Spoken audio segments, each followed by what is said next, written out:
Hello नमस्ते. तर कशा आहात तुम्ही? होप सो आनंदातच असणार आहे.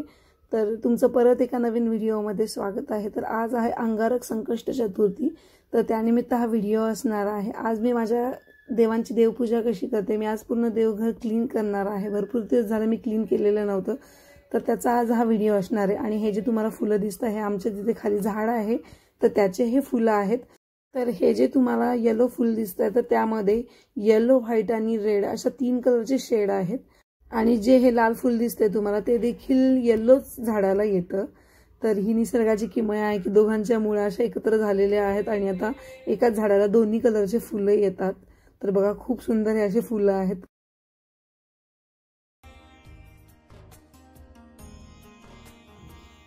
तर सर्वप्रथम मी दिवा लावून घेणार आहे, म्हणजेच अग्नीला प्रज्वलित करून घेणार आहे.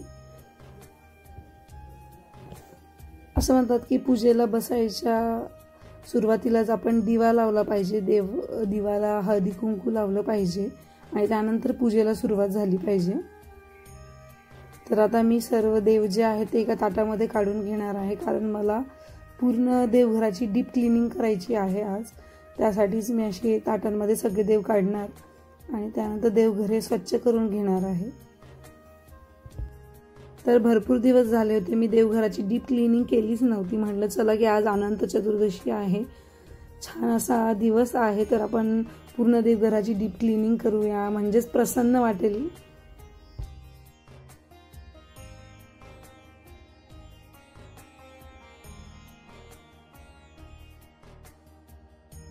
तर सगळ्यात पहिले मी जो तुम्हाला हा कार्डबोर्डचा बॉक्स दिसतोय, मी तो डिझाईन केलेला, तर तो मी घरी बनवलेला आहे. म्हणलं की जे पूजेचं वगैरे एक्स्ट्राचं आपलं सामान आहे, तेलाची बॉटल बनाव किंवा कापूस, काही वस्त्र देवांचे, त्यासाठी मी हे बनवलेलं होतं. तर त्याच्यामध्ये खूप धूळ झालेली आहे, म्हणजे मागे एक दावंती आलेली आणि तिने सगळे तांदूळ वगैरे त्यात सांडलेले आणि ते क्लीन करू म्हणून ते नेहमी राहून जायचं.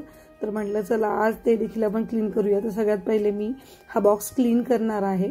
असे आपण कार्डबोर्डचा जर यूज केला तर भरपूर गोष्टी ज्या आहेत त्या यात ठेवल्या जातात आणि वरती असं जास्त पसारा दिसत नाही.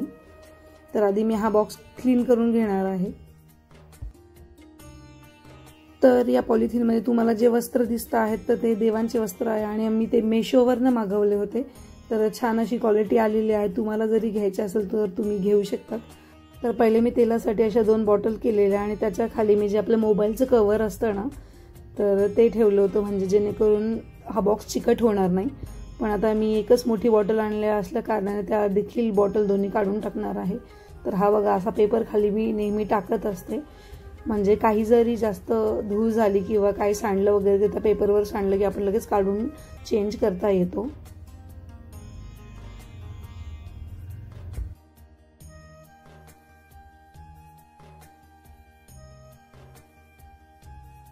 तर अशा प्रकारे मी हा बटर पेपर यामध्ये ठेवणार आहे, जेणेकरून तेलाची बॉटल जरी ठेवली आणि त्याला तेलकट जरी झालेली असेल ती तरी खाली कार्डबोर्ड खराब होणार नाही. तर आता मी थोडासा कपडा ओला करून देवघर क्लीन करून घेणार आहे. लाकडाचे देवघर रोजच्या रोज पाण्याने क्लीन करू नये, जेणेकरून ते लवकर खराब होते. तर तुम्ही कोरड्या कपड्याने असं पुसून घेतलं तरी त्यावरची धूळ जी आहे ती व्यवस्थित निघून जाते. पण तुम्ही जर भरपूर दिवसांनी साफ करणार असाल तर थोडंफार तुम्ही पाणी त्याला लावू शकता.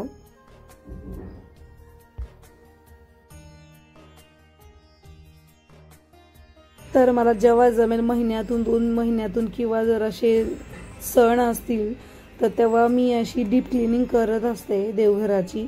तर जे आपण देवघर मागे भिंतीला खेळून ठेवतो त्यामुळे भिंतीवर देखील जाळे वगैरे लागलेले असतात. त्यानंतर मी असं छान असं पुसून घेतलेलं आहे आणि आता मी देव स्वच्छ धुवून घेणार आहे आणि देवांची मांडणी करणार आहे. तर मी आता स्वच्छ धुतलेला असा देवाखाली टाकायला कपडा घेतलेला आहे. आणि असं म्हणतात की जेव्हा आपण दिवा ठेवतो त्याच्या खाली आधी काहीतरी आसन ठेवलं पाहिजे, म्हणजे तांदूळ वगैरे काहीतरी ठेवल्या गेले पाहिजेत. तर मी तांदूळ ठेवून नंतर त्याच्यावरती दिवा ठेवलेला आहे आणि नेहमीच पूजा करताना सर्वात पहिले आपण दिवा लावला पाहिजे. तर आता मी असे एक एक करून सगळे जे देव आहेत ते स्वच्छ धुवून घेणार आहे आणि त्यानंतर पुसून त्यांना एका ताटात ठेवणार आणि नंतर मग सगळ्यांना अष्टगंध, हळदी कुंकू वगैरे लावून मी त्यांना त्यांच्या जागेवर स्थापन करणार आहे। तर सर्वप्रथम पूजा गणपती बाप्पांची म्हणतात की कुठलंही कार्य असो किंवा पूजा असो, आपण आधी गणपती बाप्पांची पूजा करत असतो। तर ते जे गणपती बाप्पा होते तर ते मी 9वीला सहलीला गणपतीपुळेला गेले होते तेव्हा मी तिथनं आणलेले आणि लग्नानंतर मी हे इकडे माझ्या घरी घेऊन आलेले। देवघरामध्ये एकाच देवाच्या 2 मूर्त्या नसाव्यात, तसेच मोठ्या मूर्त्या देखील देवघरात नसाव्या। त्यानंतर खराब झालेले, तुटलेले किंवा खंडित झालेले मूर्ती किंवा फोटो देखील देवघरात नसाव्या असं म्हणतात। तर आता पूजा करून झालेली आहे आणि आता मी देवांना फुलं अर्पण करणार आहे। तर या फुलांकडे पाहिलं तर खूप असं प्रसन्न वाटतंय आणि जेव्हा ते देवांवरती वाहायला जातील तर तेव्हा देवघर देखील खूप छान असं प्रसन्न वाटेल।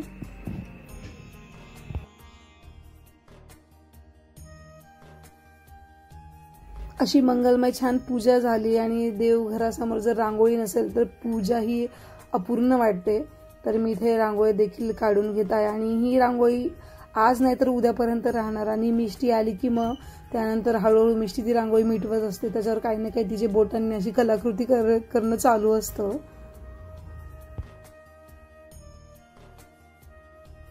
जेव्हाही आपण आरतीसाठी तुपाचा दिवा लावतो तेव्हा दिव्याला आधी हळदी कुंकू लावून घ्यायचं आणि त्यानंतरच आरती करायची।